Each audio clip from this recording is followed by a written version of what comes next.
I just want to let everybody know that everyone on uh, this call, if you could please give your permission to be recorded. You can just do the hands up signal, or you can do your thumbs up to let us know that it's okay to record. We are super duper excited to introduce our guest panel today. I want to start out with Kayla Skikes. Did I get it correct? Styles. Skiles from Kokomo Library. She's going to come and talk about her experience working with supported employment programs and give us some insight. And then we also have Amber Hurd from Goodwill. Amber, would you like to say hello, wave? All right. And I want most of all would like to thank Miriam for her work pulling this whole panel together. I'm sorry, it's your last name is O'Malley Long. Yes, Long. Sorry. Close I enough. just Yeah. I just realized I didn't have my glasses on today. Uh-oh, my I thought you looked accommodation. different today. I was like, Tina looks a little different. My accommodations are gone. Well, anyway, we want to thank you all, and we're excited to have you here and share your experiences. So I don't know, I want to give you a little bit of time to introduce yourself, all three of you, and then kind of open it up to, we have some questions for you. But we would like to kind of hear a little bit from you first. If you could just give us a brief overview of who you are. Amber, or who would like to go first? Yeah, I can go first. That's fine. So, my name is Amber Thompson. I have been with Goodwill for next month will be 6 years. I don't know what else you guys want to know about me. So, How long have you been in the field? You said six 6 years you years. were at Goodwill. Did you do Mhm. anything prior to that? Prior to Goodwill, It was fine. no, it was really I was in optical, and then most of my background is in restaurant management. So I've never been in this kind of work past before this. So, but it's humbling and I love it. I wouldn't change it for the world. Excellent, thank you. All right. Who would like to go next? Kayla, would you like to tell a little bit about yourself and your experience? Sure. I'm Kayla Skiles. I work for the Kokomo Howard County Public Library. I have been here 6 years. I work directly with staff that need employment support. It's a really special role for me. I actually got this job opportunity because I was an employment specialist beforehand. And I am able to continue to educate the community on the awareness of the resources for people with disabilities. A lot of people that do struggle with their careers, they don't even know about vocational rehabilitation or, the resources like an APSE. And I love being able just to talk to coworkers, not just my staff that I've hired and I provide supports for, but also my coworkers that have been hired. And, I've seen them struggle and I've actually given them resources based off the experience that I've had with DSI and APSE and all the conferences that I've been to where both of Miriam and APSE have been a part of. So I do have a lot of tools that I've used. I use technology, I love that you're using the AI note writing today. I think that's great. I use a lot of technology, and then I also just use a lot of like job carving.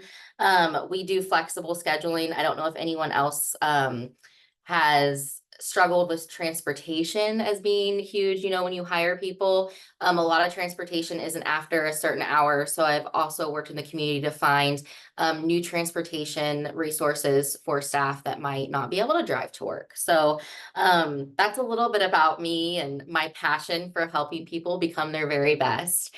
I also was a golf instructor for 10 years. And what drove me to start supporting people with disabilities was the Special Olympics golf team. I had never felt more fulfilled in a career in my life as working with people, that need support. And then I got hooked up with Bonavesta, now DSI, and their employment services. And then I was like, this is what I want to do for the rest of my life. I love helping not only people with disabilities, but everyone in general just becoming their very best. So that's a little bit about me and my background, working with people that need employment supports. That's amazing. It's rare that we get to hear somebody who's worked both sides of the fence. So that's wonderful that you can bring that to us today. And Miriam, I'm going to throw the ball to you. Yeah, hi, good afternoon. It's officially afternoon now, so we can say good afternoon. I'm Miriam O'Malley Long. I'm with DSI Services. I have been with the organization going on 12 years. I'm our VP of Business Development. My background, like Kayla was talking about, I worked in our employment department for many years.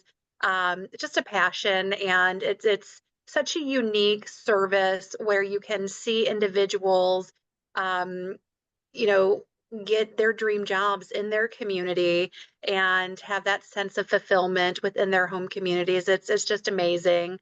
It's definitely a very unique and special program and service. So I'm very thankful to be on the APSE Business Development Committee, and I'm very thankful for Kayla and Amber to spend some time with us this morning to talk about their experiences supporting individuals as an employer and what that's looked like for them.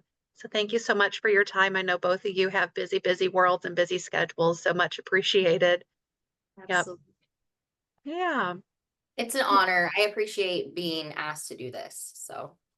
Well, we're very excited to have you. So I'm curious to know, Kayla, since you were an employment specialist, now do you actually do hiring for the library then? Yeah, I see over 14 employees. Yeah, so I do the hiring there, and then but I also have I can also like give some of the candidates that I find to other branches, because I hire what are called pages and clerks, and those are positions where a page will go around and make sure that the library is organized and that the shelves get restocked, and then a clerk answers phones. It's a lot more patron facing customer service type.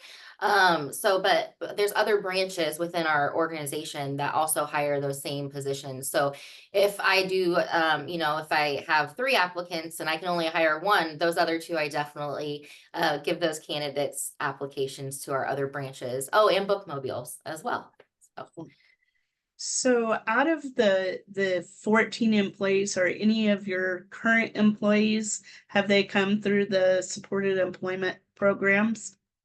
Yes, I have 2 that are pages, and then we also do work experiences and informational interviews. So I also have a pool of candidates once I have openings, or once another branch or bookmobile has an opening. I try to slip some prospects in there. Just the informational interviews are great because they let us get to know the person and know if we're going to put them in the right spot, because I think that's such a big piece of it. Is making sure that you can put someone somewhere where they're going to grow and not struggle. So the informational interviews are great. And then also the work experiences, we try to treat them like they're here, even though we can only get them for up to 6 weeks. They may turn into a volunteer, and then the volunteer opportunity may turn into an actual position within the library. So just a lot of opportunity here. When you work at a library, you're working in the community, and there's just so much opportunity, a lot of carving. One person, they couldn't quite get down how to shelve items themselves, because it was putting a stream of books in order was easy, but putting a book in order, 1 book out of 5 books, was difficult. So we just created a position for him to just shelf read, which is where he just goes around and makes sure everything is in order, because that was his strong point. So job carving is huge when you're working, with people that need employment support. So So now that you're on the other side, how is it different supporting that individual? Like, what would you recommend? What are things from an employer's perspective that are different from supporting an individual on the job as an employment specialist or job coach? I think the hardest thing is staying up to date with all the new, laws and, and, Bonavista or DSI was always so good at that. And since I'm not an HR, I don't have immediate access to those resources. So a lot of times I am reaching out to Miriam, or another, coworker from before. Hey, what's a great resource to look up, what's going on right now? I know a lot of things have changed in the VR, vocational rehabilitation, how they do things. So just knowing those things, so I know the resources that I can give employees, and so I make sure that they understand what what they can get and that they're getting that support. So I think that's the hardest thing, just staying up to date on everything. Staying up to date. So you use DSI as a huge resource for you to be able to keep up to date and really be able to help support that individual that you're working with. So Amber, you're at Goodwill. How many individuals are you supporting there within your Goodwill entity? Within the organization, there are thousands, but within my location, I have, I want to say about 5 or 6. I want to say, I think there's 5 at the moment, if I'm correct.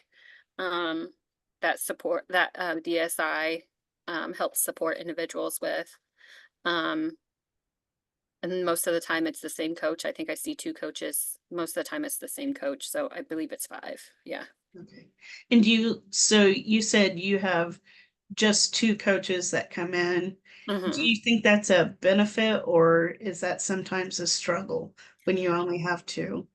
I can see it as a blessing and a curse sometimes.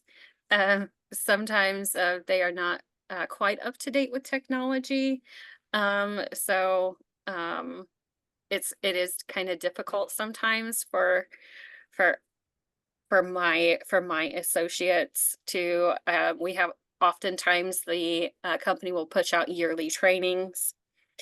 These yearly trainings, the associate has to log into to their computers, or log into their system and read and sign off on stuff. So it's a lot harder to get the people that do have barriers to sit down and understand what they're reading, not only what they're reading, but to get them logged into their system.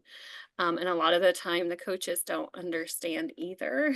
The systems, which I understand that too. So they're not here to understand our systems, but they at least need to get them help getting them in, the know-how to get in at least. But yeah. So, are you using those coaches to help trying to, as I understand it, you're using them to try to help with meeting the requirements of the trainings each year? Of the trainings each year, or if we have any issues with communication issues with the associate, or if we have one of my associates grandmother died and his coach came in and I was like, hey, just so you know, he said his grandmother died today. He is not, or over the weekend, he's not doing so well. He's not in a good headspace. So I'll communicate to the coach when stuff like that happens too. So that a way she can work with him, work with them one-on-one about barriers that he's facing, because a lot of the times they'll see something on the floor or it'll be sentimental and it'll remind them of them, and that will put them in a spiral and get them in a kind of like a, now I won't want to say spiral or bad mood because that's not it. It's just like a depressive state and they don't quite understand. So I will use the coaches for absolutely any and everything that I can to help support the individual's needs. So whether that is, emotional needs, physical needs. If they're say, hey, I am having trouble at my house getting my landlord to do this, I will let them know that they told me this. Like I want them to succeed just as much as they do. So I want that open communication with them. I love the two, Laura and Tracy, that I work with now. I think it's, yeah, Laura and Tacey. I think I always call her Tracy and it's Tacey. But I love them too now. They're really communicative with me, and they know us pretty well here. So I use them in every aspect that I can. Yeah, so you're actually working on communication both ways. So Yes. not only is the job coach communicating with you what's going on in that person's life, but you have been observant Yeah. of things that are going on in that individual's life. So it's just as important both Yes, ways. it is. It is very important to have communication both ways. I've had a few different coaches come along, and I've seemed to get a good groove with the communication, the two-way communication, which I think is really important when you're trying to help somebody with needs and barriers they don't quite understand sometimes, and it's up to the people around them to help them, guide them, and coach, teach, and train them to way they understand. So and that's what they're there for. um and I want to utilize that in any way possible. And you alluded to sometimes the employment services staff or the provider staff may not understand your technology or how things work. What would you recommend? Because I know a lot of employment staff get nervous about approaching the employer or, asking too many questions. I'm looking at both you and Katie to get your thoughts on that. Yeah. I'm I'm an open book. I don't mind the questions. I don't mind if I don't know the answer, I will find the answer for them. Like they're just as much a part of my team as the associate is in my eyes. Because they're there to help, that's to help them when they're not, essentially sometimes when they're not here even. So um in that aspect, I want them to know the programs that they can log into, that they can get onto, and be able to say, okay, well, you get your pay stub from Workday. Because that's sometimes my associates will say, hey, can I have my pay stub? Can I have my pay stub? Can I have my pay stub printed? And every other week it's, can I have my pay stub printed? And I'm like, okay, I'll get your pay stub printed for you, which we have a dozen of them that want it printed, and it's no problem. But just little things that it's like, oh yes, reminding them, oh, you get your pay stub from Workday. Some of Yes. them forget like that, those little things. So even knowing what program that we utilize, I think would help tremendously. So that a way they're not completely lost of, okay, where am I at? What am I doing? Because all of our stuff is in one central hub on Workday. I don't know how other employments work now, but I've been here for so long that I don't know anybody else's. I forget what everybody else does. So what are your thoughts, Kate? So because I was an employment specialist, it's a unique situation because I already have like a handout that I hand the job coaches, and this is what, because I basically have what I would have liked to have had in every business I went into. This is the systems that we use. This is your client's password and PIN. So they get all the same documentation that the staff member does on their first day. I invite them to the staff member's first day. I invite them to every evaluation so that they know what's going on. I'm always very transparent with just people in general. I think that's my Yeah, personality. I do the same thing. Yeah, so I Any think performance discussion, they are right there with me. So, and if I'm like, hey, you know, it would really help if you knew this too, to help them because I can't do it on my own, I just tell them that. So, but I think that's just honestly, like, I'm a very open, honest, and like, that's my personality. So if I know someone's struggling, because I know from being that employment specialist, I would have wanted to hear that. And I know, but if I hadn't had that background, I would probably like not want to say that to someone.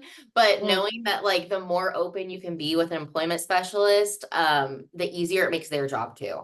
So, Yeah, but again, that's very true. but again, I'm in a unique situation where I've had that training. And I think that one thing I'm trying actually, Miriam's helping try to organize some training for our staff on not only how to interact with patrons, you know, that have unique abilities, but also our staff that, you know, that how we can help our coworkers and be empathetic, you know, put our empathetic glasses on.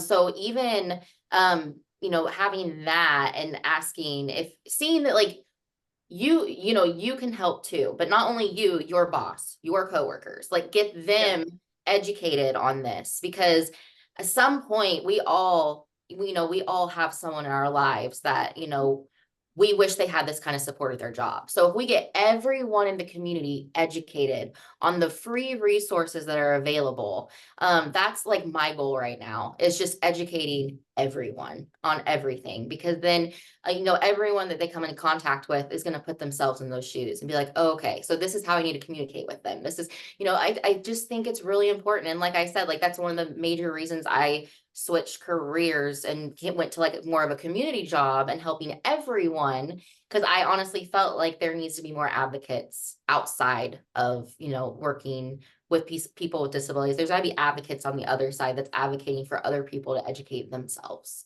So sorry, I kind of went off the trail there. So No, yeah, I say it's a good trail. So Miriam, we haven't talked very much about your program. I'm curious kind of how the relationship with Goodwill and the library was cultivated. I'm kind of guessing that Kayla may have been somebody you knew prior. Yes, she I was. was guessing. Yeah, she was. Yeah, Kayla and I, when she was one of our team members here, we worked together for some time. And Kayla, if I'm remembering correctly, when the opportunity at the library first happened, you were the EC or the employment consultant for somebody who was at the library. And so that just naturally kind of progressed into a really positive relationship. And you know, it's so exciting to see Kayla supporting that community. And you were spot on. And I was internally clapping for you when you're talking about being on that other side and advocating for individuals on that other side of you're right. It isn't just the providers, but the overall community to know their resources, know their supports, know how to advocate because it does impact everybody. You know, it totally does. And then for Amber and Goodwill has just been such a staple in our community for some time, doing the hard work for a very long time. And we've just been very fortunate to be able to partner with them, not just in the Kokomo area, but throughout all of our DSI programs in all of our regions. And it has just been a natural fit to support Goodwill and Goodwill, you know, continue to hire and work with our individuals. So it's just been a good support, a mutual support. I did have a few questions for both Kayla and Amber. One of the things listening to you both speak and seeing the passion that you have for your roles and the individuals that you work with, what would be possibly some words of encouragement, words of advice for an individual seeking employment for the first time? And maybe it's a situation where they never realized community employment was a reality for them. How would you support or encourage? What words of wisdom would you, as a boss or an employer, want to share with somebody? I would first, I've actually been through this a lot with especially the people that come for informational interviews. I would first want to get to know them and want to know what they knew before. I'm guessing like in this scenario, I already know all that. So the first thing I would do is I would try to come up with something they could do at the library that not only they would enjoy, but they would feel a part of. I would give them actual work. I would want them, the first time I met them, I'd say, okay, I have this for you to do today. And I really need a lot of help with this. This is going to help our workflow. And I know that you can do this. There is, there's a place for everyone, and we will find that place for you, and we will help you build your skills, and we will help you crush your goals. Yeah, and then just the same of what she said, I'm really big about putting someone where they're going to succeed and where they're going to grow. I don't want to put somebody where they're going to struggle and not understand. So making sure that they are in the right position in management, or often in management, I often refer to making sure they're on the right seat on the bus. I love that. I say they're all my children. So you don't get rid of your children, you just coach them, teach them, and train them. And that is so true, even with new individuals. I have new individuals come through my doors every single day. And getting to know them on a personal level. What is their why? Why are they here? Are they wanting to gain independence? Are they wanting to, just learn about employment? Are they wanting to eventually, go to college? Are they wanting to finish high school? Whatever it may be, learning about them and why they're here, and really giving them the resources to go and do that, because we do have a ton of resources for our employees to take advantage of. Yes, we do a ton for the community, like the Excel Center and our Nurse Family Partnership. However, we have just as much for our employees as we do the community, and I love that about Goodwill. It's because it's the perception that people don't realize is we're not one big company that is one CEO making millions. My CEO lives in Indy, is an indie person. He lives somewhere around Anderson, Pendleton area. I don't know. Like, he lives just down the road to me, from just down the street, it seems like. So like he's a local Indiana guy. So it's not like I love spreading the word and telling people, hey, we do this. So I just hired somebody that, I get parents all the time. It's my favorite thing in the world when the parents say, thank you for giving him a job. I did not think he was going to be able to work anywhere. I love that. I love that. We've partnered with the Kokomo Urban Outreach here in Kokomo, and they come in and volunteer. They come in with some of their kids with barriers, and we allow them to come in and volunteer once a week to do employment services. And I've actually hired 2 of them since then. So if you're not familiar with the Kokomo Urban Outreach, it is an amazing program for kids. So we partnered with them. It's been about almost 2 years now since we've done that, but and I absolutely love it. Seeing the kids come in every Thursday that can volunteer is absolutely amazing. And I love seeing them work because they come in here and they really do a good job. They do a wonderful job, and they work so hard, and they love seeing that end result when they get that money at the end of the week. So You both were spot on. That's wonderful. That's wonderful. So another question. Unfortunately, in our world, there's still often employers who are a little apprehensive or hesitant to hire somebody with a disability. What would be some advice you would share with somebody or an employer who is kind of questioning, should I hire this individual? Should I not? What advice would you share?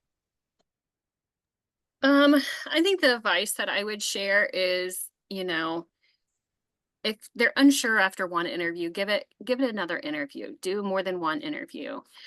Maybe the interview style is not their style. A lot of times interviews are very direct, and people with barriers don't like direct.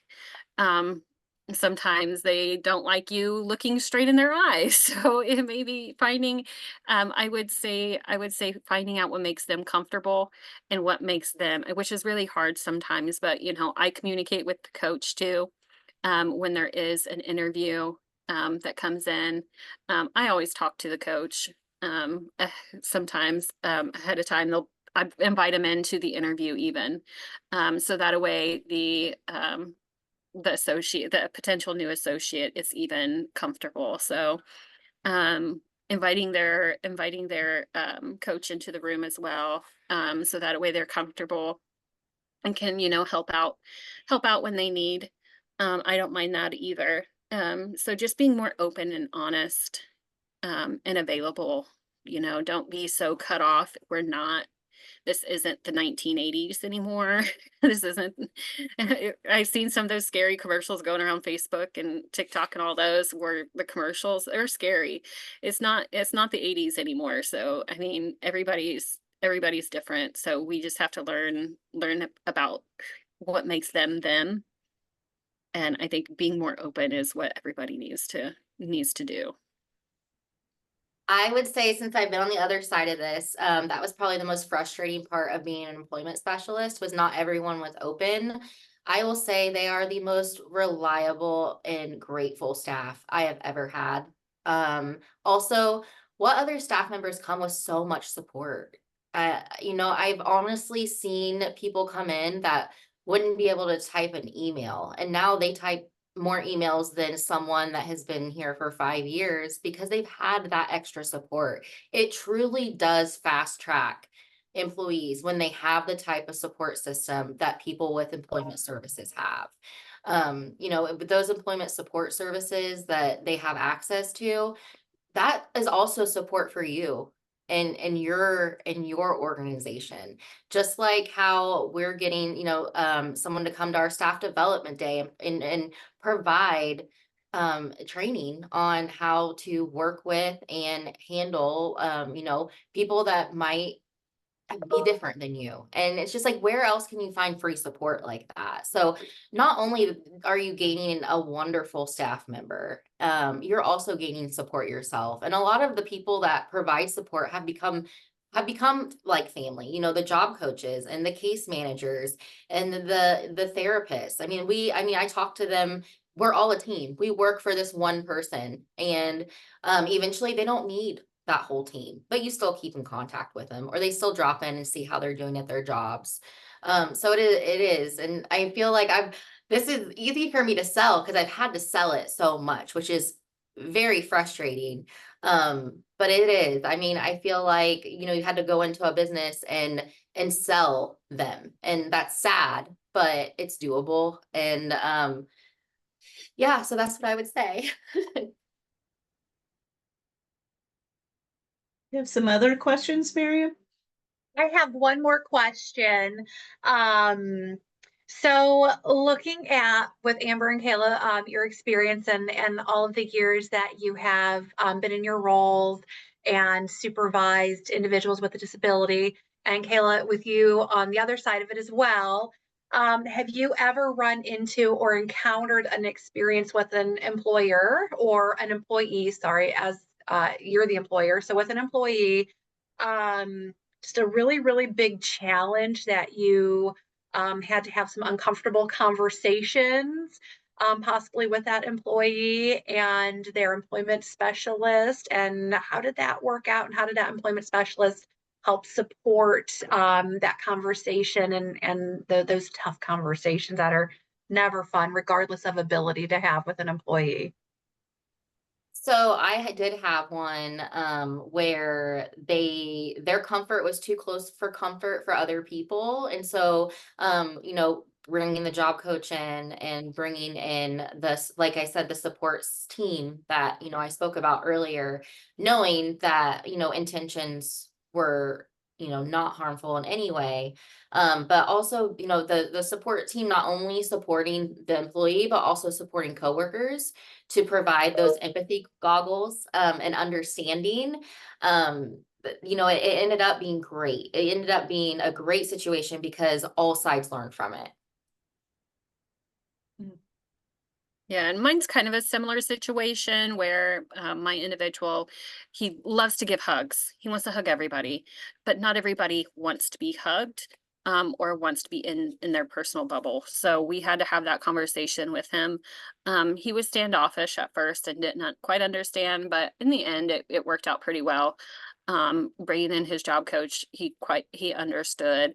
And he has to have reminders every now and again with me and his job coach, because he's that type of person. Just he loves hugging people. But with me and everybody else around, we never have an issue at all. It's just very supportive. Very nice. So one of the things that we try to do is share ideas as part of this webinar. And so I was curious if any of you, this could be all three of you, if you had ever witnessed something that you thought was a really creative strategy that an employment staff did to help support somebody on the job.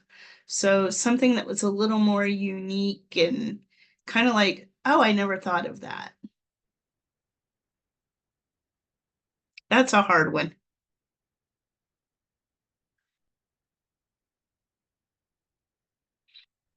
I would say like I went to so many conferences at with Bonavesta or DSI, and I would say the one that I saw that was the coolest thing was someone that had prior experience as a secretary, but they became paraplegic. And so she could not type emails, or she could talk, but so they did the voice to text. And she was placed in a position where she was able to do what she had always done, was be a secretary and be an administrative assistant. So I'd say that was probably the coolest thing. I did, just by having an organic conversation with a staff member who did not come through employment, through vocational rehabilitation or anything like that. They've never had support, that suffered from severe anxiety. Sometimes she would become overwhelmed, but you couldn't see it. So we did a lanyard with a flashcard where if it was flipped over green, you were okay to approach. But if it was flipped over red, they needed some time because they were overstimulated. So just having those organic conversations and getting to know people that need those extra supports is so important, because on the outside, it didn't look like she was, overstimulated or had any anxiety. She just looked like she was working at Walt Disney World. And then you'd walk up to her and you'd see a glaze over her eyes, and it'd be like, oh, so, and some people can't pick up on that. So the flashcard was really helpful for people that don't always have that emotional intelligence of knowing when you walk up to someone, can they have a conversation right now, or do they need a minute? So. And how much did that accommodation cost? Like, what's a flashcard? 10 cents or Yeah. something? I know I can't, like, priceless. Let's say that. And how many of us on this call want one right now? It would be helpful on many, many, many days. So, Yeah. but the point is that a lot of accommodations, one, cost little or nothing. And the secondary piece is that a lot of times accommodations that we make for an individual sometimes actually get developed on into processes within the organization itself. We've seen that. That is so true. Yeah, because we do accommodate. We will try to accommodate almost just about any and everything, which that's what I love about Goodwill. We're not like, oh, a one size you're supposed to just fit our strategy and our stuff. It's like, okay, what can we do to better assist you? When I was training over in Anderson, at the Anderson location, there still is, because he's still there. He's completely blind. He does textile. He hangs textile for us. I know And who that is. yeah, and he he still does it. And I absolutely love Gino. I'll just mention his name because since you know who he is. I think everybody knows him. Yeah, and I absolutely love him, and he's been doing it for years. So I love using him as an example anytime I can, because if he can do it for that long and we can accommodate him, I mean, we can accommodate just about anybody. Mhm. I was going to share when I was car surveying out in I think it was like Washington State. It was really neat. It was at this smaller like coffee shop bakery type of place, and the individual he did a lot of their cleanup, took the trash out, mopped. He kept the place spotless. And the employment consultant created little videos of kind of step by step of how to fill the mop water, how to do that. But with the video, she had them on a QR code. So when she wasn't there and she had them, just, laminated the QR code kind of placed by the mop area, and everybody knows how to use their phone. Everybody knows how to scan a QR code. And he would just scan that when he, had some questions of, oh, wait, do I need to do this or this first? It was really cool and completely free. Fantastic. Well, I want to thank all of you for participating. First of all, obviously to Miriam for putting this panel together. We really, really appreciate it. And then for Amber Heard from Goodwill and Kayla Skikes. Did I get it right this time? Skiles. Skiles. Oh, It's okay. it again. In 38 days, I'm gonna be a Foland. So if I'm back, Poland. well, I don't know. I'm still anyway. We want to thank you, and we want to let you know we are starting in October a rollout of Hoosiers Hiring Hoosiers with Disabilities. It's a special sticker that you can put on your business to identify that you're part of a larger initiative to promote employment for people with disabilities. That will be coming out. And since you participated, you'll be the first to get them. How about that? So I want to thank you all. Just a reminder, Indiana APSE is part of a larger organization, the national chapter of Association for Persons Supporting Employment First. We are the one and only grassroots organization that promotes employment for all individuals throughout the United States and actually throughout the world to promote employment. So we want to thank you again, and we hope that you all might be interested in coming to the conference that is coming up in April. It'd be April 15th and 16th this year in Muncie, Indiana. It will be at the Horizon Convention Center, and we hope that you can be a part of that. And again, many, many thanks for participating. Any final words? Any? And I saw Sandy Widener is part of our committee. I saw her jump on here. I didn't know if anybody had any final thoughts or comments before we. I just want to say thank you for having me. I love getting out. I love getting out and telling people about Goodwill and what all we do. A lot of people don't know, and you guys are aware of what we do, but I just love getting together. So Well, I appreciate it. Yeah, and I wanted to echo Tina's thank you as well to both Kayla and Amber for spending your time with us today. Thank you for being here and speaking on your experiences and advocating for our community members. So thank you so much. thank you, and you're very welcome. Well, we'll give you back about 14 minutes of your day. Thank you again, and we'll hope to speak to you soon.